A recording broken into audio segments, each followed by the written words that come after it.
And ఈరోజైతే ఎల్ఎస్జీకి అలానే Delhi Capitals అయితే మ్యాచ్ జరగబోతుంది. మనకు తెలిసిందే ఇక్కడ ప్లేయర్స్ అయితే అటు ఇటు ఇటు అటు అయ్యారు. ఎందుకంటే రిషబ్ పంత్ ఢిల్లీకి ఆడేవాడు ఇప్పుడు లక్నోకి రావడం చూసాం. లక్నోకి ఆడే కేఎల్ రాహుల్ చూస్తే ఢిల్లీకి ఆడడం చూసాం. కానీ అక్కడైతే కెప్టెన్సీ ఇవ్వలేదు. అక్షర్ పటేల్ అయితే కెప్టెన్సీ చేస్తున్నాడు. ఇక్కడ వచ్చేసి రిషబ్ పంత్కి అయితే కెప్టెన్సీ ఇచ్చారు. ఓవరాల్ చూసుకుంటే ఈ మ్యాచ్లో నాలిసి ఫేవరెట్ ఎవరైనా అన్నారంటే ఇప్పుడు నేను చెప్పిన ముగ్గురు ఫేవరెట్లు అయితే గెలిచారు వరుసగా.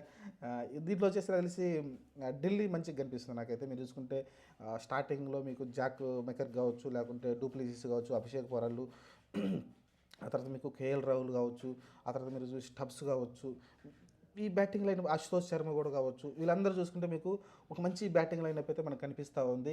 మీరు అటుపక్క కూడా మంచి వాళ్ళు ఉన్నారు. ఉన్నప్పటికీ కూడా మీకు బెటర్గా మ్యాచ్ని ముందు కంటే ఒక కష్టకాలం వస్తే ముందు తీసుకెళ్లే ముందుకు తీసుకెళ్లే సిచ్యువేషన్ ఉండే సత్తా అయితే వీళ్ళ దగ్గర కనిపిస్తుంది. మీకు కేఎల్ రాహుల్ కావచ్చు, లేకుంటే మీకు స్టబ్స్ కూడా మ్యాచ్ని కంపోజ్ చేయగలడు మంచిగా. మీకు స్టార్టింగ్లో డూప్లిసిస్ ఉన్నాడు, అభిషేక్ పర్వాలు కూడా పర్లేదు అనిపిస్తాడు. కాబట్టి మీకు ఫైర్ వర్క్స్ ఇవ్వడానికి జాక్ మెకర్గా ఉన్నాడు. స్టార్టింగ్లో పవర్ ప్లేలో మంచి హిట్టింగ్ చేయగలడు అతనైతే.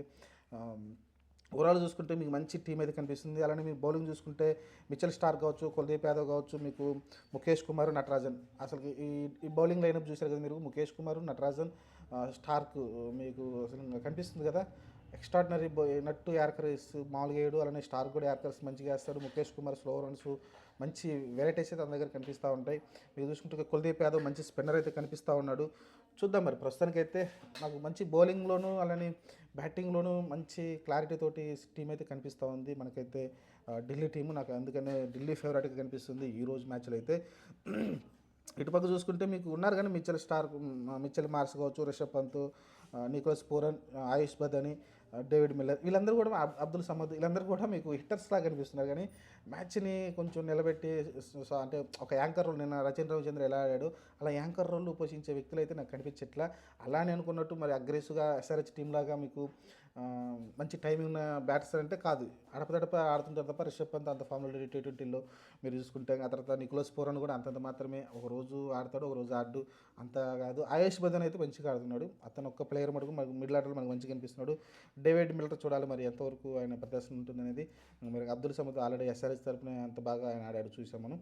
అంతగా ఫామ్లో అయితే అతను కూడా కనిపించట్లేదు. మీకు శార్దుల్ ఠాగూర్ని తీసుకున్నారు అనిపిస్తుంది. రవి బిష్ణోయ్ మీకు ఇక్కడ కొంచెం రవి బిష్ణోయ్ ఒకడు కొంచెం మీకు కీగా కనిపిస్తాడు. అతను గూగ్లీస్ తోటి కొంచెం ఇబ్బంది పెట్టే అవకాశం ఉంటుంది. చూద్దాం మరి ఏం జరగబోద్దో. ఎందుకంటే పిచ్చిని బట్టి అతని బౌలింగ్ అయితే డిపెండ్ అయి ఉంటుంది రవి బిష్ణోయ్ది. మీకు బౌలింగ్ డీల్ కూడా అంత గట్టిగా అసలుకి కనిపించరా నాకైతే. మీకు అక్కడ బౌలింగ్ చూస్తే మీకు బెంబెలెత్తిలా కనిపిస్తుంది. ఇక్కడ చూస్తే మీకు బౌలింగ్ తేలిపోతుంది. అలాగే బ్యాటింగ్ కూడా అంతగా కనిపించట్లేదు నాకైతే. చూద్దాం మరి ఏం జరగబోద్దో. T20లో ఏదైనా జరగవచ్చు. కానీ ప్రస్తుతానికైతే నా ఫేవరెట్ వచ్చేసి Delhi Capitals. KL Rahul captain లేనప్పటికీ అక్షర్ పటేల్ ఒక మంచి రీసెంట్గా జరిగిన వన్ డేస్ కానీ లేకుంటే T20లో కానీ ఎక్స్ట్రాడినరీ పర్ఫార్మెన్స్ అయితే కనిపిస్తుంది. ఫ్యూచర్లో అన్ని ఫార్మాట్లో అయితే అక్షర్ పటేల్ ఆడే అవకాశం కనిపిస్తుంది. ప్రస్తుతానికైతే మంచి ఫామ్లో కనిపిస్తూ ఉన్నాడు.